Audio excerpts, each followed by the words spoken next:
Pemirsa, inilah headline Indonesia hari ini.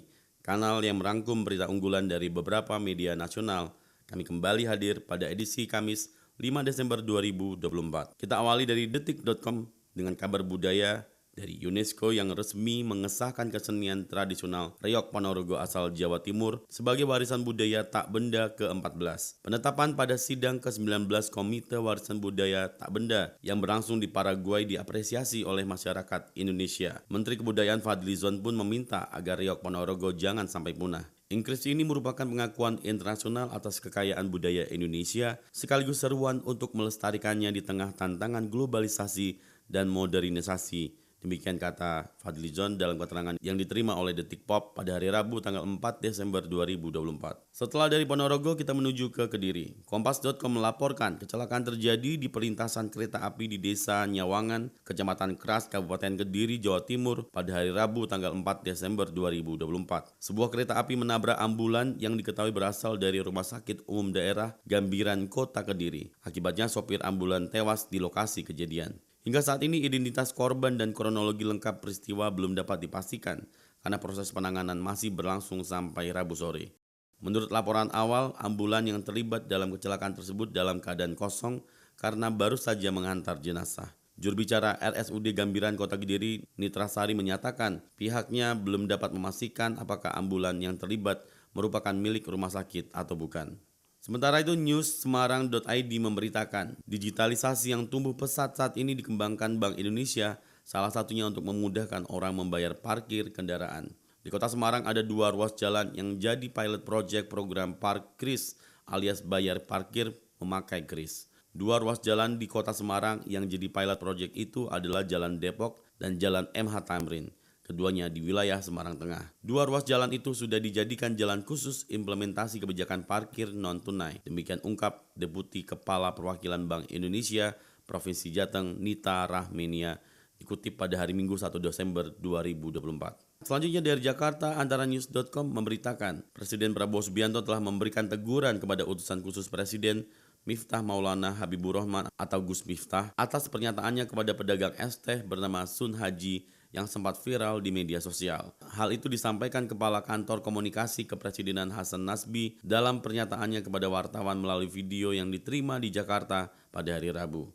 Presiden sudah memberikan teguran kepada yang bersangkutan melalui Sekretaris Kabinet untuk segera meminta maaf kepada Bapak Sun Haji yang mungkin saja dan sangat mungkin terluka perasaannya karena kejadian kemarin, demikian katanya. Dalam keterangannya, Hasan menyampaikan bahwa Presiden Prabowo Subianto sangat menyayangkan kejadian tersebut dan menekankan pentingnya menghormati rakyat kecil, termasuk pedagang kaki lima, nelayan, dan petani yang bekerja keras mencari nafkah halal untuk keluarga mereka. Sementara itu, republika.co.id melaporkan terjadinya perceraian yang dilatar belakangi oleh kebiasaan judi online mengalami peningkatan di Kabupaten Indramayu, Jawa Barat. Kasus perceraian secara umum pun masih tinggi di daerah tersebut. Humas Pengadilan Agama Kabupaten Indramayu, Dindin Syarif Nur Wahyudin mengatakan, kasus perceraian secara umum yang diajukan ke PA Kabupaten Indramayu sepanjang 2024 ini mencapai sekitar 9.000 kasus. Pihaknya pun hingga kini masih merekap data perceraian yang disebabkan oleh judi online. Proses rekap mengenai data pasti kasus perceraian yang disebabkan judi online itu akan dilakukan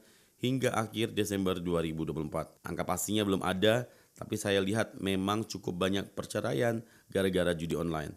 Trennya memang naik, ujar Dindin pada hari Rabu tanggal 4 Desember 2024. Selanjutnya Suara.com memberitakan Presiden Korea Selatan Yoon Suk Yeol mengumumkan pemberlakuan darurat militer pada hari Selasa tanggal 3 Desember 2024 dengan tujuan melindungi sistem demokrasi liberal di negaranya. Lalu bagaimana nasib Sintayong yang tengah melatih timnas Indonesia untuk Piala AFF 2024? Keputusan darurat militer ini diambil untuk menghadapi ancaman kekuatan komunis, khususnya Korea Utara yang masih menjadi musuh utama negara tersebut. Korea Selatan secara teknis berada dalam status perang dengan Korea Utara yang memiliki kapasitas senjata nuklir. Dalam pernyataannya, Yoon menuding oposisi di Korea Selatan yang menguasai mayoritas parlemen sebagai kekuatan anti negara yang berupaya melemahkan pemerintahannya. Selanjutnya Liputan6.com memberitakan dari Jakarta, DPP Partai Golkar melaporkan hasil sementara dari pelaksanaan Pilkada serentak 2024. Menurut pernyataan Kepala Posko Pokja Pilkada 2024 M. Sanusi, Golkar akan keluar sebagai pemenang kedua di Pilkada secara nasional. Alhamdulillah hasilnya lumayan baik, cukup memuaskan.